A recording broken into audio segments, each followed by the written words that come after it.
Hey guys, welcome to my channel textbook. So chapter 4 को हम आगे continue करते हैं। लास्ट वीडियो में हमने प्रीनेटल स्टेज और इन्फेंसी स्टेज के बारे में बात की थी। आज हम चाइल्डहुड के बारे में बात करेंगे। सो चाइल्डहुड मतलब जैसे इन्फेंसी में 0 to 2 ईयर्स होता है, तो चाइल्डहुड आपका होता है 2 to 11 ईयर्स। लेकिन हमने इसको 2 पार्ट्स में डिवाइड किया है, 2 to 7 ईयर्स और 7 to 11 ईयर्स, क्योंकि दोनों ही जो एजेस हैं उनके कॉग्निटिव डेवलपमेंट में बहुत ज़्यादा डिफरेंसेस हमें देखने को मिलते हैं। 2 to 7 को जीन पियाजेट ने दिया है प्री ऑपरेशनल नाम। ठीक है, पियाजेट ने बोला है कि 2 to 7 ईयर्स की जो एज होती है वो प्री ऑपरेशनल होती है चाइल्डहुड की। प्री ऑपरेशनल मतलब कुछ ऐसे ऑपरेशंस होते हैं जो वो इसके बाद वाली एज में ही कर पाते हैं, तो इसको प्री ऑपरेशनल कह दिया। और 7 to 11 ईयर्स जो होता है, ईयर्स जो एज होती है वो कॉन्क्रीट ऑपरेशनल स्टेज होती है। कॉन्क्रीट ऑपरेशनल का मतलब है कि कुछ जो ऑपरेशंस होते हैं related to concrete things. Concrete things का मतलब है जो चीज़ें हाथ में मतलब हाथ में ले सकते हैं, सामने नज़र आ रही हैं। ठीक है, जैसे बुक हो गई, टेबल हो गया, ऐसी चीज़ें उनसे रिलेटेड अगर वो लोग काम कर पाते हैं, ठीक है, तो उसको हम बोलते हैं कॉन्क्रीट ऑपरेशनल। इसका एग्जैक्ट मीनिंग आप यहाँ समझ जाओगे जब हम कॉन्क्रीट डिस्कस करेंगे। ठीक है, तो ये आपको मतलब ध्यान रखना है। 2 to 7 ईयर्स प्री ऑपरेशनल है और 7 to 11 ईयर्स कॉन्क्रीट ऑपरेशनल है। और जब हमने इन्फेंसी पढ़ी थी तो उसमें मैंने क्या बताया था, पियाजेट ने उसको कौन सी स्टेज बोला है, सेंसरी मोटर, क्योंकि उस टाइम बच्चे सिर्फ अपनी सेंसेस का ज़्यादा यूज़ करना सीखते हैं। उस टाइम उनके मोटर स्किल्स और कॉग्निटिव स्किल्स ये सब चीज़ें नहीं होती। लेकिन अब चाइल्डहुड में क्या होता है, physical, motor, cognitive, social, emotional, moral, इतने सारे स्किल्स डेवलप होना शुरू हो जाते हैं। तो आज हम इस वीडियो में 3 डिस्कस करेंगे, फिजिकल, मोटर और कॉग्निटिव। उसके बाद हम नेक्स्ट वीडियो में डिस्कस करेंगे सोशल, इमोशनल और मोरल डेवलपमेंट। ठीक है, अब फिजिकल डेवलपमेंट में क्या होता है, इस स्टेज में ना ग्रोथ थोड़ी सी स्लो हो जाती है। इन्फेंसी में बहुत फास्ट हो रही होती है ग्रोथ, लेकिन चाइल्डहुड स्टेज पे फिजिकल डेवलपमेंट थोड़ी सी स्लो हो जाती है। अब यहाँ पे बच्चे लर्न क्या करते हैं, चलना, बोलना, सीखना, ये सब चीज़ें लर्न कर रहे होते हैं 2 से 7 साल के बच्चे जब होते हैं। और 7 से 11 साल में तो ये एक्यूरेटली एकदम लैंग्वेज यूज़ करना सीख जाते हैं। और वॉकिंग, जंपिंग, साइकिलिंग, ये सब चीज़ें इस स्टेज पे तो बिल्कुल आ जाती हैं इन लोगों को।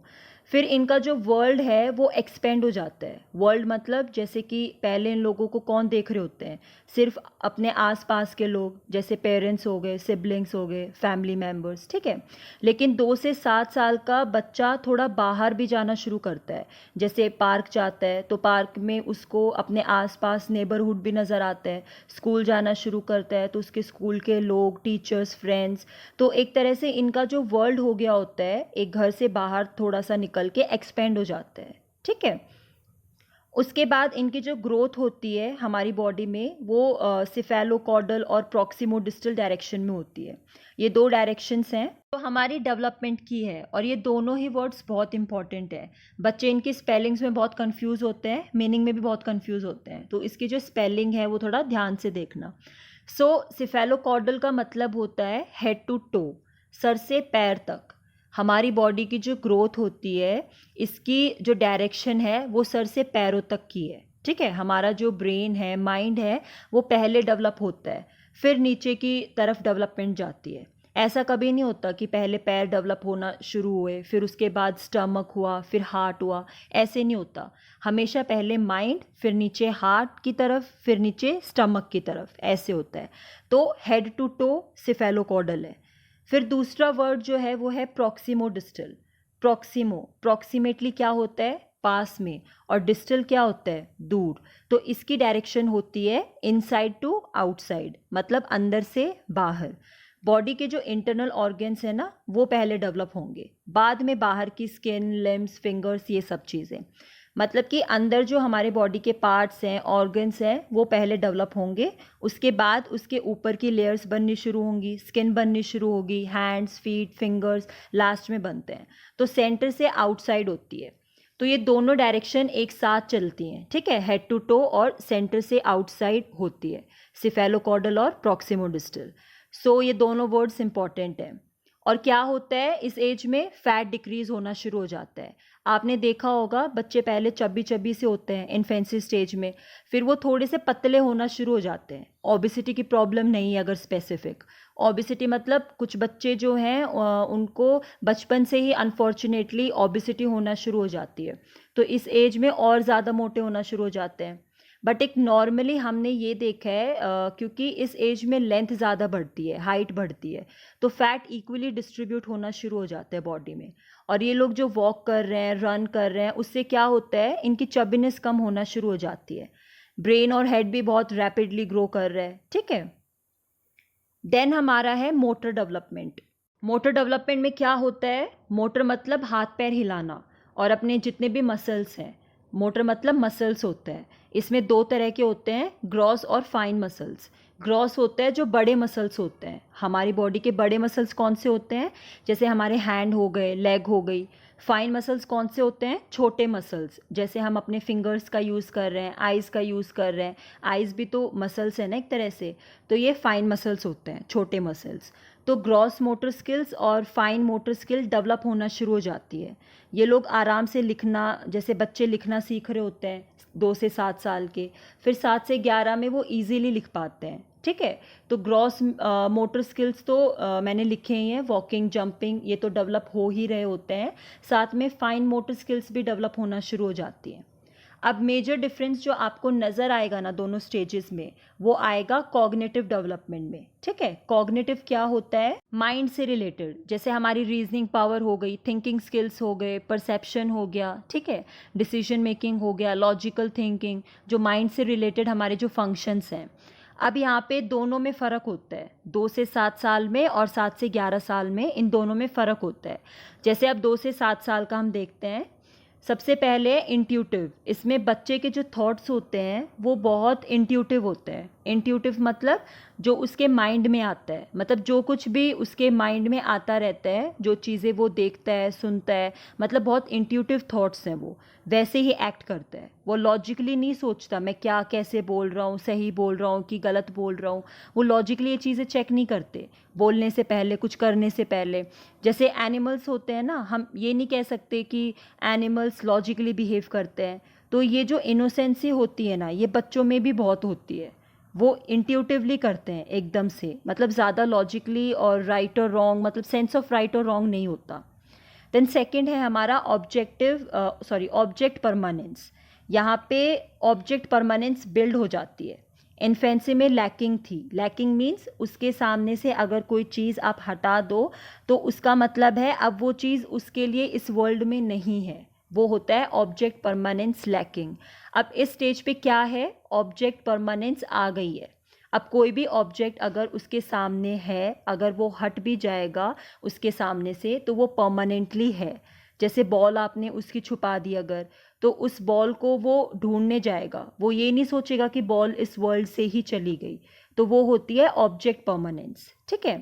देन हमारा थर्ड है ईगोसेंट्रिज्म। ईगोसेंट्रिज्म में क्या है, अपने आप पे बहुत ज़्यादा फोकस होता है, अपने आप से बहुत प्यार होता है। ये कह सकते हो कि इस एज में अपने आप से इतना प्यार होता है कि जो हमें दिख रहा है हमें वही ठीक लगता है, जो साइड हमें दिख रही है किसी चीज़ की वही सही साइड है, मतलब परसेप्शन सिर्फ अपनी तरफ से ही होता है, इतना ज़्यादा ईगोसेंट्रिज्म होता है। यहाँ पे एग्जाम्पल लेते हैं, जैसे अगर खेलते हुए किसी से बात कर रहे हैं फ़ोन पे, सपोज़ कोई भी चीज़ है, उसे फ़ोन बना के बात कर रहे हैं। जैसे हम फ़ोन पे बात करते हैं तो हाँ बोलकर बोलते हैं, ठीक है। अगर हम सामने बात करते हैं तो सर हिला के बोलते हैं, क्योंकि हमें पता है कि वो सामने हमें देख सकता है जिससे भी हम बात कर रहे हैं। लेकिन इनकी ईगोसेंट्रिज्म में क्या होता है, ये फ़ोन पे भी सर हिला के हाँ करते हैं, क्योंकि इनको लगता है कि अगर हमें दिख रहा है कि हम हाँ कर रहे हैं तो सामने वाले को भी दिख रहा है। तो ये चीज़ होती है कि इनको अपना ही परसेप्शन इनको सही लगता है, इनको इससे मतलब नहीं है कि सामने वाले को कोई और चीज़ भी दिख सकती है। देन हमारा फोर्थ है एनिमिस्टिक थिंकिंग। एनिमिस्टिक थिंकिंग होता है मतलब कि बच्चों को लगता है ये जो चीज़ें हैं, जो नॉन लिविंग थिंग्स हैं, इनमें भी जान होती है। अगर उनको कोई चीज़ से चोट लग जाए और अगर आप मारो उस चीज़ को उनके सामने तो वो खुश हो जाते हैं कि बदला ले लिया और उसको भी चोट लग गई, तो एनिमिस्टिक थिंकिंग है, उनको लग रहा है कि चीज़ों में भी जान है। देन है वाई स्टेज, वाई स्टेज बोलते हैं इन दोनों को ही, वाई स्टेज बोला जाता है 2 से 7 साल को भी और 7 से 11 साल को भी, क्योंकि इन दोनों स्टेजेस में बहुत क्वेश्चन पूछे जाते हैं। अब वो बच्चे एक्सप्लोर कर रहे हैं अपने इन्वायरमेंट में, नई चीज़ें देख रहे हैं, बाहर जा रहे हैं, तो क्वेश्चंस तो उनके माइंड में बनेंगे ही, पूछेंगे कि क्या चीज़ है। अगर क्वेश्चन नहीं पूछेंगे तो उनको पता नहीं चलेगा आगे जाके डेवलपमेंट कैसे होगी, उनकी नॉलेज कैसे बढ़ेगी, तो वाई स्टेज है। देन 6th है हमारा सेंट्रेशन। इसमें बहुत इंपॉर्टेंट कैरेक्टरिस्टिक्स है। सेंट्रेशन का मतलब है इसमें एक चीज़ पे फोकस होता है।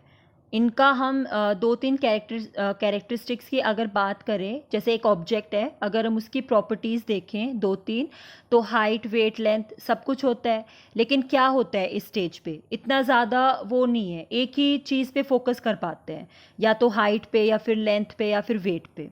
तो ये कैसे पता चलता है, इसके अंदर ये प्रॉपर्टी है सेंट्रेशन, ठीक है। जैसे सपोज़ यहाँ पे 2 ग्लास हैं, ठीक है, एक लंबा ग्लास है और एक छोटा ग्लास है। जो लंबे वाला ग्लास है वो पतला सा है और जो छोटे वाला ग्लास है वो चौड़ा ग्लास है।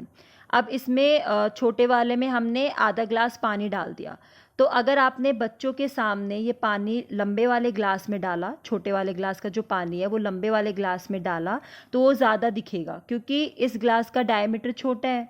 तो अब अगर आप उससे पूछोगे कि किस में पानी ज़्यादा है या क्या पानी दोनों में सेम है, क्योंकि सेंट्रेशन है, सेंट्रेशन मतलब सिर्फ एक चीज़ पे फोकस हो रहा है, वो सिर्फ इसके लेंथ पे फोकस दे रहा है, तो वो दिखेगा कि लंबे वाले ग्लास में पानी ऊंचा हो गया, पानी का लेंथ, तो बोलेगा इसमें पानी ज़्यादा है, तो ये हो गया सेंट्रेशन, ठीक है। तो इस तरह से आप कोई भी चीज़ उससे पूछोगे ना कि जिसमें आप वॉल्यूम सेम रखोगे लेकिन उसमें कुछ और चीज़ चेंज हो जाएगी, तो जो चेंज हो गया उसका ध्यान उस पे जाएगा, बाकी चीज़ों पे ध्यान नहीं जाएगा, तो मतलब एक ही चीज़ पे फोकस है, सेंट्रेशन। देन है इरिवर्सिबिलिटी। इरिवर्सिबिलिटी का मतलब है कोई स्टेप आप उनको बताओगे एक सीक्वेंस में तो वो रिवर्स नहीं कर सकते। एक सीक्वेंस में आपने कोई स्टेप उसको बता दिया, उसी सीक्वेंस में वो आपको बता सकते हैं, लेकिन अगर आप बोलो कि अच्छा इस सीक्वेंस से उल्टा करके बताओ, तो वो उल्टा करके नहीं बता पाएंगे। सपोज़ आप काउंटिंग ले लो, आपने काउंटिंग 1 to 5 बताई तो वो 1 to 5 बोल देंगे, बट अगर आप बोलो कि 5 to 1 बोलो तो नहीं बोल पाएंगे, ठीक है। देन है use of symbols during play. Symbols का यूज़ करते हैं, मेक बिलीव प्ले खेलते हैं, जैसे हम घर घर खेलते हैं। बिलीव का मतलब है कि बिलीव करना कि ये घर है, ये किचन का सामान है, अपने आप को मदर बना लिया, किसी को फादर बना लिया, तो ऐसे सिम्बल्स का यूज़ होता है, ठीक है। देन प्री गैंग एज बोलते हैं इसे, क्योंकि गैंग मतलब कि ग्रुप हो गया, इस टाइम ये गैंग बनाना पसंद नहीं करते, क्योंकि ईगोसेंट्रिज्म इतना ज़्यादा होता है कि सिर्फ अपने आप से ही प्यार होता है, तो ज़्यादा दोस्ती वगैरह मतलब किसी से नहीं होती, सिर्फ अपने आप पे फोकस, अकेले खेलने में खुश रहते हैं, और जितनी देर खेल रहे हैं उतनी देर तो फ्रेंड्स ठीक है, उसके बाद फ्रेंडशिप नहीं होती इतनी ज़्यादा, ठीक है। अब वही चीज़ यहाँ आ जाएगी, 7 से 11 साल में तो बिल्कुल ऑपोजिट दिखेगा। यहाँ लॉजिकल थॉट होते हैं, ठीक है। अब इंट्यूटिव से उल्टा हो गया, यहाँ पे लॉजिकली सोचते हैं, ऐसा इंट्यूटिवली कुछ भी नहीं सोचते, मतलब थोड़ी सी रियलिस्टिक थिंकिंग हो जाती है। एग्जाम्पल लेते हैं, जैसे सेंटा क्लॉज वाली बात होती है, तो 2 से 7 साल के बच्चों को बोल सकते हो कि सेंटा क्लॉज आ गया, लेकिन 7 से 11 साल के बच्चे बोलेंगे कि नहीं, ऐसा नहीं होता रियल लाइफ में, तो लॉजिकल हो गया थॉट। देन है रियलिटी, रियलिटी में बिलीव करते हैं एक्चुअली में, ठीक है। फिर है लेस ईगोसेंट्रिज्म, ईगोसेंट्रिज्म कम हो गया यहाँ पे। अब ईगोसेंट्रिज्म कम हो गया तो मतलब क्या है, यहाँ पे दोस्त बनने शुरू हो जाएंगे और दूसरों के बारे में भी सोचेंगे, ऐसा नहीं है कि सिर्फ अपने मतलब अपना देखें। यहाँ जब वो फ़ोन पे बात करेगा तो सर हिला के हाँ नहीं बोलेगा, वो एक्चुअल में हाँ बोलेगा ताकि दूसरे को सुने, तो यहाँ पे दूसरे का परसेप्शन भी देखते हैं। फिर है डिसेंट्रेशन, मतलब वही प्रॉपर्टी फिर आ रही है, मतलब यहाँ पे बच्चा बता देगा कि पानी सेम है, मतलब अब वॉल्यूम पे ध्यान देगा, हाइट पे देगा, वेट पे देगा, सब चीज़ों पे ध्यान देगा, सिर्फ एक पे नहीं देगा, मतलब बता देगा बच्चा कि क्या चीज़ चेंज हुई है और क्या चीज़ फिक्स है। फिर है रिवर्सिबिलिटी, रिवर्सिबिलिटी आ गई, आप उसको 10 तक 15 तक जितनी काउंटिंग बताओगे वो रिवर्स करके मतलब बता सकते हैं, धीरे धीरे सोच के बताए बट बता देगा। फिर है लैंग्वेज एक्विजिशन, लैंग्वेज एक्विजिशन आ जाती है, बहुत अच्छी लैंग्वेज प्रॉपरली बोलना भी सीख जाते हैं, ठीक है, मतलब मदर टंग तो आ ही जाती है।